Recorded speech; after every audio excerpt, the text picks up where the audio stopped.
ఈ భూమిని మింగే కుట్ర చేస్తా ఉన్నారు. ఈ భూమిని మాయ చేసే ప్రయత్నం చేస్తా ఉన్నారు. ఈ 200 ఎకరాలంటే ఇందాక సబితక్క అన్నారు, కిషన్ అన్న అంటున్నాడు ఈడ 15 కోట్లకు ఎకరం ఉంటుంది సార్ అంటున్నాడు. అంటే ఈ 200 ఎకరాలు అంటే 3000 కోట్ల విలువ కలిగిన భూమి.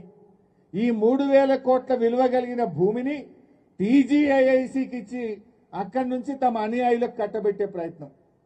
మొన్ననే వచ్చిందట ఎవరో మద్రాసుకి వెళ్ళి బంటి చెప్తుండే, లీలా హోటల్లో చాలా లీలాలు జరిగినాయి అని చెప్తుండే.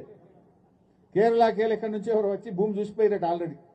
కేరళకి వెళ్ళి కొందరు వచ్చేసి ఇదంతా తిరిగిందట, చూసిందట, లీలా హోటల్లో దిగిందట, కొంతమంది మనోళ్ళు పోయి మాట్లాడిందట. సో అయితే మనోళ్ళంటే మన పార్టీ వాళ్ళు కాదు, ఇక్కడ ఉండే ఎమ్మెల్యే గారు, ఇక్కడ ఉండేటువంటి నాయకులు, కాంగ్రెస్ నాయకులు పోయి వాళ్ళతో మాటలు ముచ్చట్లు అయినాయట. నేను అంటున్నా, రేవంత్ రెడ్డి గారు ఈ మార్కెట్ కడితే ఇక్కడ దాదాపు రోజు 25-30 వేల మంది రైతులు వస్తారు కదా. రోజు 25,000-30 వేల మంది రైతుల భవిష్యత్తు ముఖ్యమా? నువ్వు ఈ భూమిని 4 కంపెనీలకో 4 దళారులకో అడ్డదారిన కట్టబెట్టడం ముఖ్యమా? ఏది ముఖ్యము? ఒక ముఖ్యమంత్రి దళారుల కోసమో వ్యాపారుల కోసం పనిచేస్తాడా?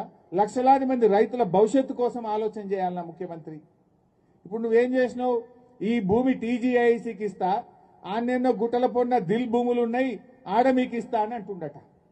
ఆ దిల్ భూముల సంగతి తెలియదా మనకు? ఆ దిల్ భూముల మీద ఆంధ్రప్రదేశ్ ప్రభుత్వం, ఈ దిల్లో మాకు కూడా వాటా ఉంది, ఈ దిల్ భూములు షెడ్యూల్ 9 కింద ఉంటాయి. దిల్ అంటే దక్కన్ ఇన్ఫ్రాస్ట్రక్చర్ లిమిటెడ్. ఇది ఏపీ హౌసింగ్ బోర్డులో ఒక సంస్థ. దిల్ ఏపీ హౌసింగ్ బోర్డులో భాగంగా ఈ దక్కన్ ఇన్ఫ్రాస్ట్రక్చర్ లిమిటెడ్ అనేటువంటిది కూడా ఒక ప్రభుత్వ కార్పొరేషన్. ఆ భూములు రాష్ట్రం విడిపోయినప్పుడు ఆంధ్రప్రదేశ్ ఏమంటుంది?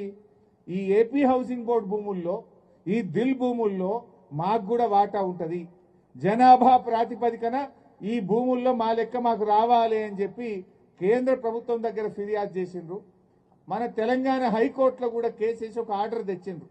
ఇలా థర్డ్ పార్టీ ఇంట్రెస్ట్ ను క్రియేట్ చేయొద్దు, థర్డ్ పార్టీకి భూములు కేటాయించొద్దు అని హైకోర్టు ఆల్రెడీ ఆర్డర్ ఇచ్చింది.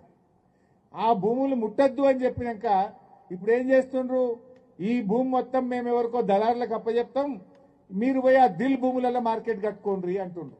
అంటే ఆ భూమి వచ్చేది లేదు, మార్కెట్ కట్టేది లేదు. ఇది మాత్రం అమ్ముక దొక్కుతాం.